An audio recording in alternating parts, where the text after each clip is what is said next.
Good morning, everyone. I'm Congresswoman Kelly Morrison. I represent Minnesota's 3rd District, and for more than 20 years, I've had the honor and privilege of caring for patients as an OB-GYN.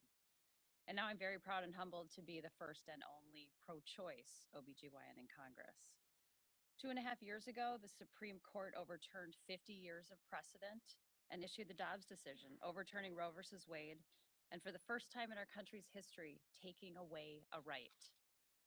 Today, as we recognize what would have been the 52nd anniversary of Roe versus Wade, we acknowledge the harsh reality that our country is facing. A maternal health crisis was unfolding across the United States before Roe was overturned, but that decision has only served to accelerate that crisis. Today, women have less rights to health care than their mothers and grandmothers did.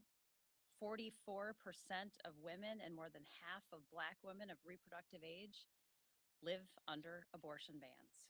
Over a third of counties in the United States are maternity care deserts.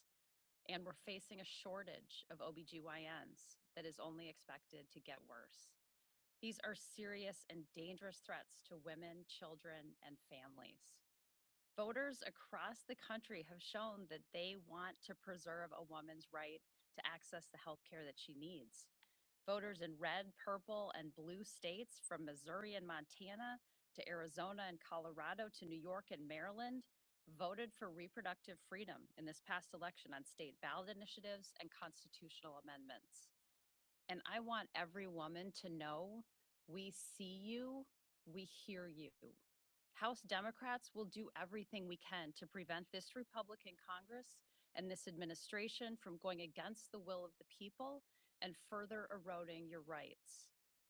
Unfortunately, later this week, Republicans will resume their efforts to restrict access to maternal health care, pushing through a bill designed to confuse, frighten, and misinform people and criminalize medical providers.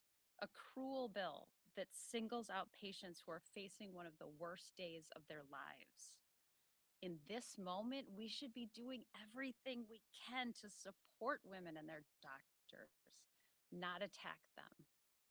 So on this anniversary of Roe versus Wade, we mourn what has been lost and we redouble our efforts to restore your rights. We will never back down. We will always fight for your right to reproductive freedom. Thank you, and I will turn it back to the chairman.